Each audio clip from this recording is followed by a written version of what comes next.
guys, we're here after 4 hours of traveling on the unending bush. Nandito na kami. So, uulan sa labas. Yung husband ko nag-inquire siya ng aming pwedeng matirhan for tonight. Kasi yung kanyang check-up is tomorrow, 11 AM. So, dahil ayaw kong umalis ng madaling araw, hanap na lang kami muna ng matutulugan dito. Sabi ko sa kanya yung pinakamura. Kasi ayaw ko nang hindi nagtitipid. So, ayaw ko kasi yung problema. Bali nang magtipid para wala tayong problema pagdating ng bukas. Ganun.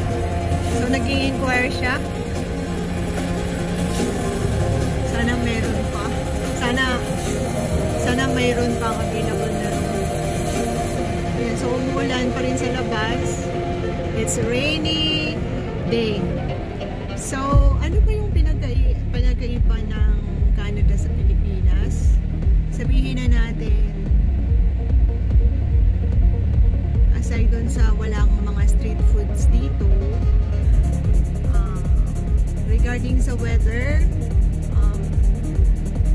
wala dito halos bagyo. Wala rin dito baha. Sa Pilipinas, parang medyo na lahat. Yung Pilipinas, merong baha, merong maraming bagyo, merong lindol, merong vulkan na sumasabog. Dito wala. Yung meron dito, Rocky Mountains, Canadian Rock, Red Rock, Pink Rock, lakes, mayaman sila sa lakes, mayaman sila sa unending bush, mayaman sila sa pagtataniman. Ano pa? Pwede na si Happy. Hindi ko alam kung ano yung result. Ayun, so mamaya na uli guys. Bye! So nakakuha pala si Happy ng reservation. Best Western Premier, I think it's called. Yeah. It's Best Western. Best Western. So, meron siyang hot breakfast buffet, 6 AM to 10 AM, up until 2 guests. Tapos, mayroong avail credit on credit card ***78 if below threshold AMT. Mix UIMT now if rec use. Charges may apply. STDMSG rates may apply.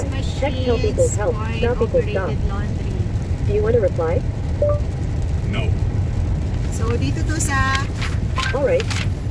Winnipeg East. Ito yung first favorite city ko. Kasi dito ako tumira ng 2 buwan, honey. 2 months. I stay here for 2 months, 3.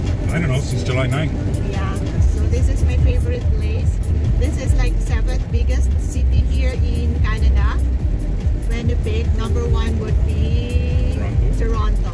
Second is Vancouver, Canada. I don't know the Ottawa because it's the capital city of Canada. So this is not bad for 112 because the last time our hotel is not really that beautiful, but this one is beautiful.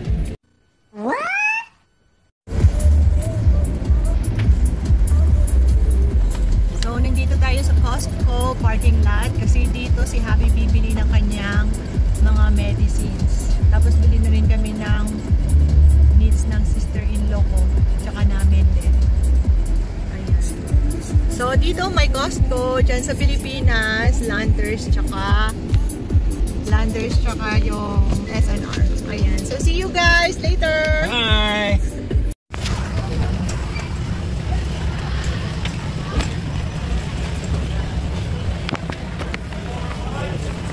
Bibili ako ng mga needs namin while si Hobby ay pumipila sa kanyang gamot dahil sa sugar at carbs.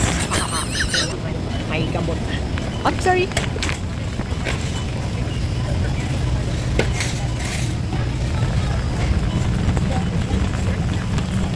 Yung mga dried lang muna.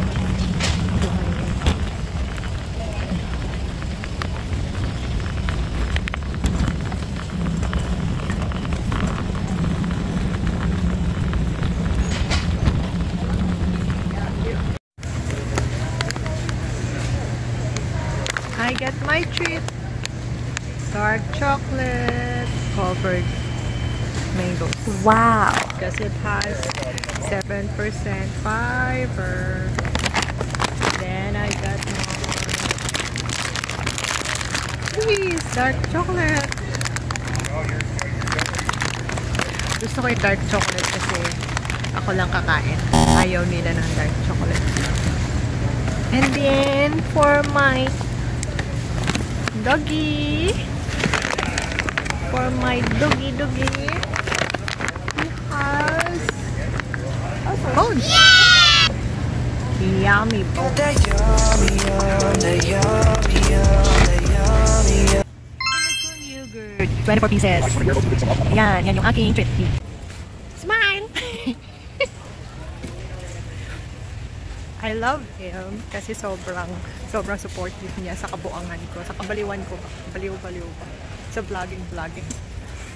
Buti na lang hindi niya ako pinapagalitan. Kanina pa ako nagpupush habang kumukuha siya ng kanyang tawag dito ng kanyang mga drugs. Addict to eh. Tapos ngayon, ayan, gusto niya mag-vlog ako kaya siya na daw mag-push para makapag-focus ako. No, it's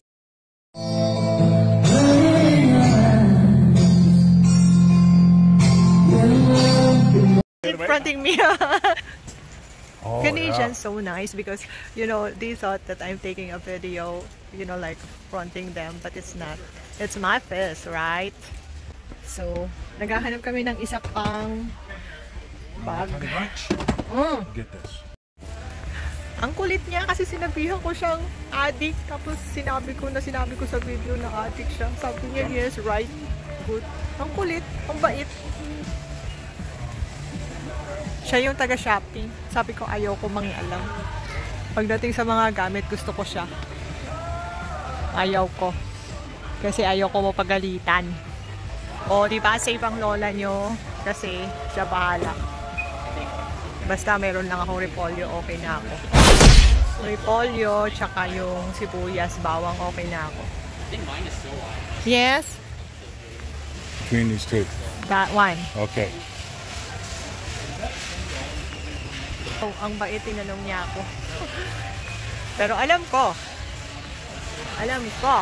hindi niya ako maluloko. Alam ko kung ano yung tama at mali. I love you, honey! Tinitingin siyang TV. Alis naman kami. Adik. Wala sa ayos. Look at that handsome guy. Hi, may I know your name? One eternity later.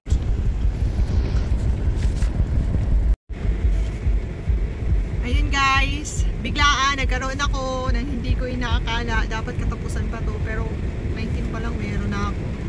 Wala akong dala. Hindi ako makabili sa Costco kasi wholesale doon. So sabi ko, drop by kami dito sa Walmart para mabilhan niya ako. Kasi madami ako sa bahay. Bumili ako ng gulay sa Costco. Ayan.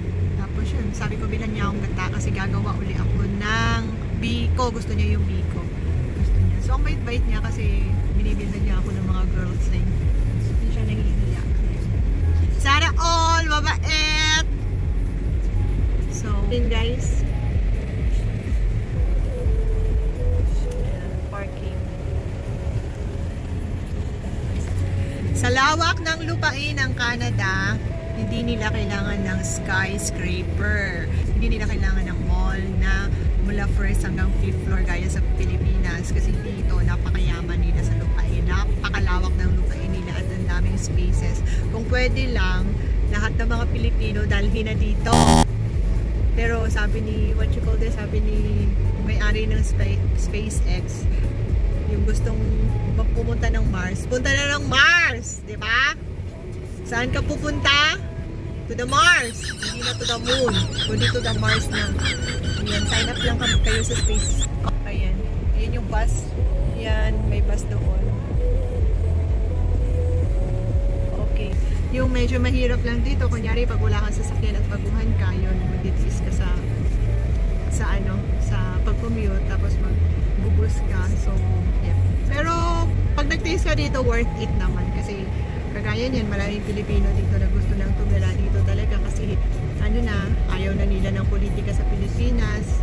Yung hirap sa Pilipinas, yung traffic sa Pilipinas, yung baha sa Pilipinas. So, napakarami ng Pilipino dito. Mga 1 milyon na. Pero, parang baliktad. Yung ng asawa ko, dyan naman siya magre-retire sa Pilipinas. So, parang, hindi mo maintindihan. Kaya yun.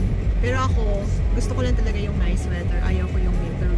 So, gusto ko rin ng Pilipinas. Kaya ko yung init ng Pilipinas. Kasi gagawin mo lang ulit, di ba? Maligo lang, mag-swimming, tapos buksan mo lang yung aircon. Pero yung winter, hindi ka pwedeng maglakad sa labas kasi yung masakit sa mata, yung namumula yung mata mo. Pero ang gagawin mo na lang, bili ka na lang ng mga, tawag dito, yung machine. Yan, yung para mag-workout ka sa loob ng bahay. Tapos kung meron kang hagdanan, yun, akyat baba ka na lang, takbo, gano'n na lang yung magiging exercise mo. Ayun, gano'n lang. Tapos, yan, dapat ngayon ay may snow na, winter na, pero wala pa rin. So, gano'n talaga. Parang ang weather, paminsan-minsan, parang moody din. Alam mo yun? Hindi pa siya yung hindi pa siya lalabas. May mood din ng winter dito. Ayun. So, ganito lang. Pagkatapos namin mag-shopping, ayun, ito na. Papunta na kami sa aming hotel na kinuhating na ko yung room mamaya. Mag-hotel tour tayo. Okay? So, that's it for today. And thank you for watching. Bye!